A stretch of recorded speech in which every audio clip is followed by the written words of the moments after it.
From ancient Persia to modern Iran, a 2,500-year history.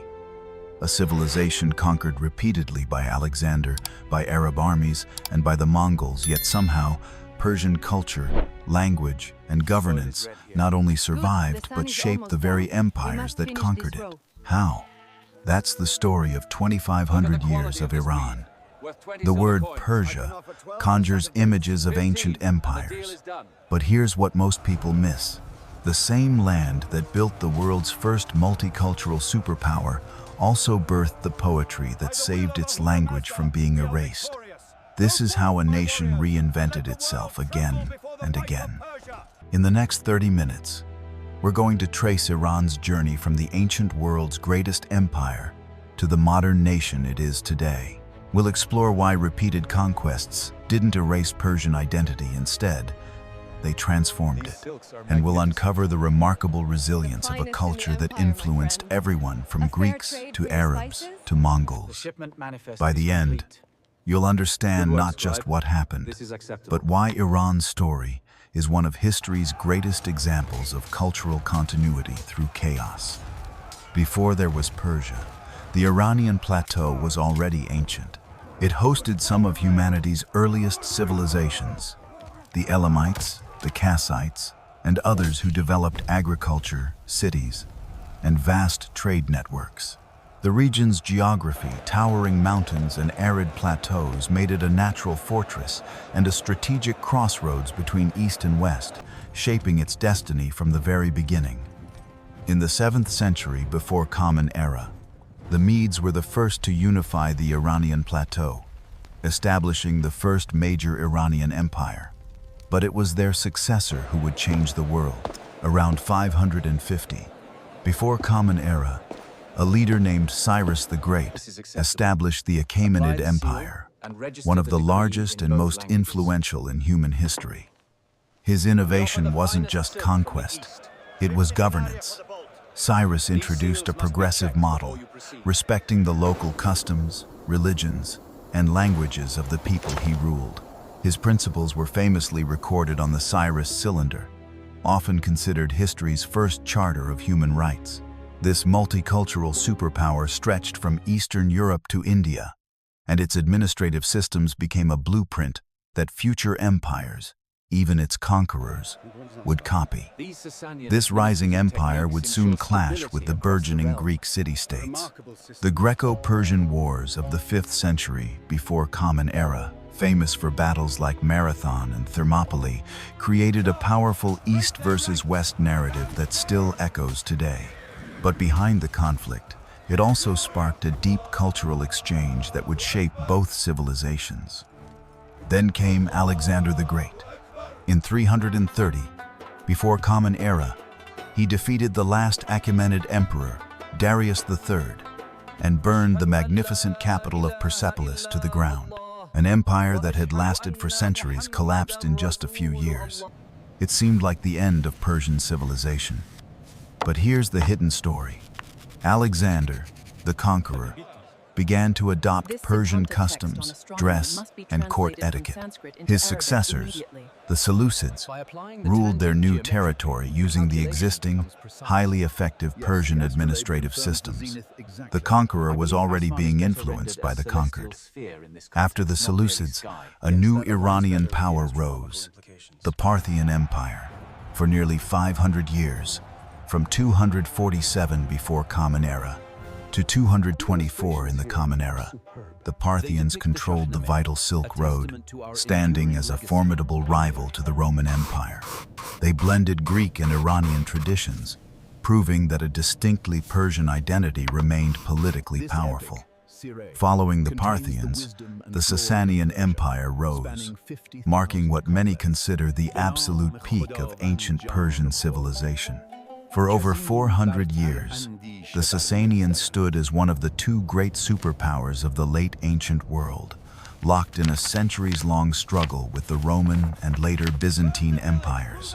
Sasanian art, philosophy, and statecraft were so advanced that they profoundly influenced cultures from Europe to China. This was Persia at its most powerful, a global center of culture and innovation, For nearly 1,000 years, Persia had defined itself against the West, but its greatest transformation and its greatest test of resilience would come from the south. By 651 of the Common Era, the Sasanian Empire, exhausted from centuries of war with the Byzantines, fell to the armies of the Rashidun Caliphate. At first, this seemed like a total cultural replacement. Islam became the new faith, and Arabic became the official language of administration. The Persian language and its Zoroastrian religion seemed destined to fade into history. But a strange and remarkable thing happened. Within a few centuries, the Islamic world itself started to become Persianized. In the year 750, Persian-backed revolutionaries helped overthrow the ruling Arab Umayyad dynasty, installing the Abbasid Caliphate. This wasn't just a political shift, it was a cultural one. The new Abbasid capital, Baghdad, became a global center of science and culture, heavily influenced by Persian thinkers, doctors, and administrators. Persian became a celebrated language of art, poetry, and philosophy throughout the Islamic world, second only to Arabic. Soon, autonomous Persian dynasties, like the Tahirids, began to emerge, reviving Persian traditions under the umbrella of Islamic rule. The ultimate act of cultural preservation came not from a king, but from a poet. Around the year 1000, the poet Ferdowsi completed the Shahnameh, or the Book of Kings. This colossal epic poem, over 50,000 verses long, tells the story of Iran's history, from ancient myths to the Islamic conquest. This wasn't just literature. It was an act of cultural survival. Ferdowsi deliberately used a form of Persian with minimal Arabic influence to save the language and its pre-Islamic stories from being forgotten. The Shahnameh became so foundational to Iranian identity that its influence is almost impossible to overstate. In fact, the Persian language used by Ferdowsi over 1,000 years ago is still largely understandable to modern Persian speakers today, a testament to an incredible linguistic continuity. Just as Persian culture had found its new footing, it faced its greatest test. In the 13th century, the Mongol armies of Genghis Khan swept across Asia. Their invasion of Persia was an apocalypse. Entire cities were leveled, libraries burned, and irrigation systems destroyed. Historians estimate that the population of the Iranian plateau may have fallen by as much as 70 to 90%. It was one of the most devastating events in human history. The Mongol conquest culminated in the fall of Baghdad in 1258, ending the Abbasid Caliphate and forever changing the region. It seemed that nothing could survive such complete destruction. And yet, the pattern repeated itself. The Mongols who conquered Persia established a dynasty known as the Ilkhanate, and as they struggled to govern this ancient and complex land, they discovered what every conqueror before them had. Persian systems of administration simply worked better. They began relying on Persian advisors, adopting Persian court culture, and, in a stunning turn of events, they became patrons of Persian art and literature. The Mongol rulers, recognizing the Shahnameh's power to create cultural stability, commissioned lavishly illustrated copies of the epic. Once again, the conqueror was being absorbed by the culture of the conquered. The devastation was not over.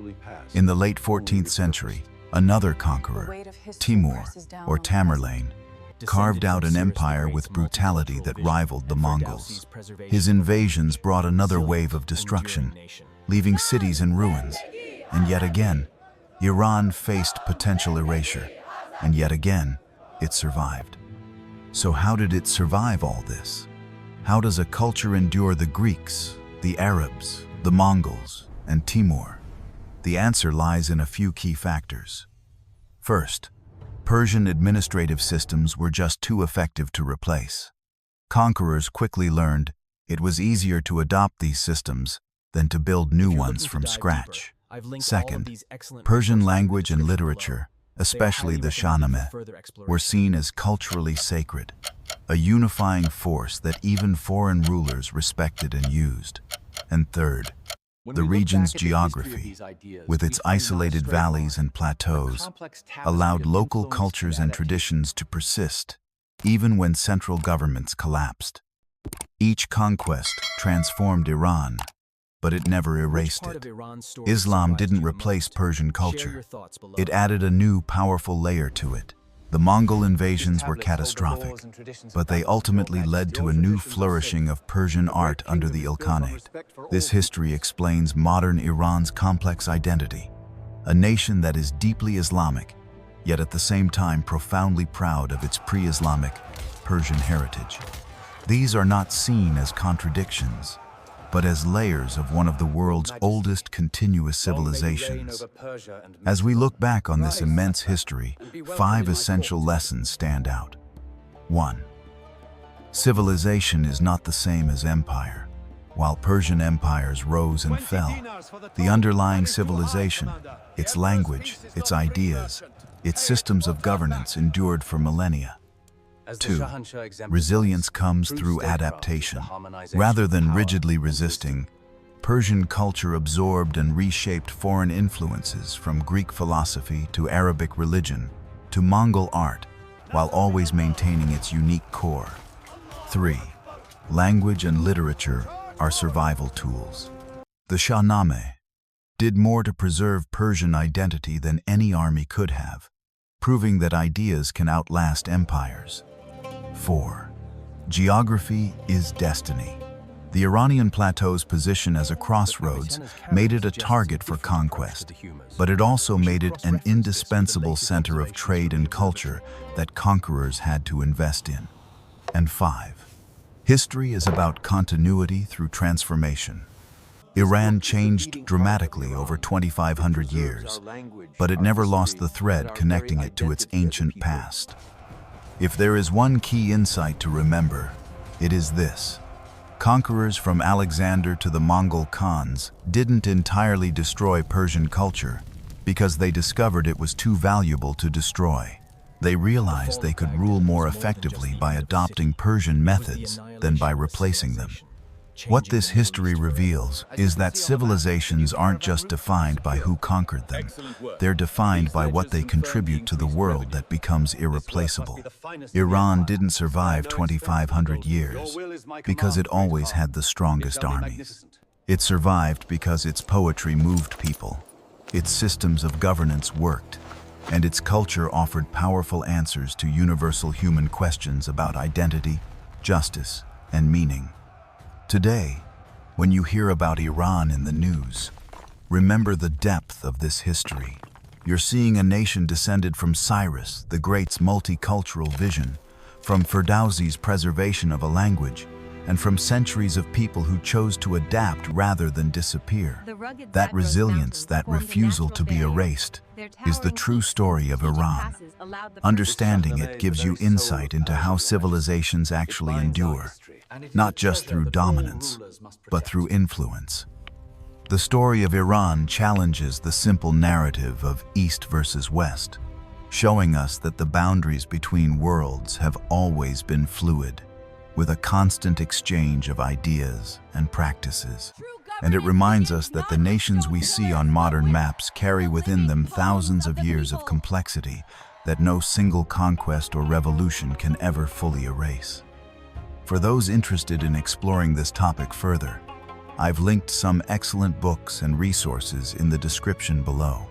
I highly encourage you to check them out. Now, I have a question for you. Which part of Iran's story surprised you the most? Was it how Cyrus the Great's ideas on governance spread, how the Shahnameh saved a language, or how conquerors repeatedly ended up adopting Persian culture? Let me know in the comments below. I read every one, and I'm always fascinated to see what resonates with you.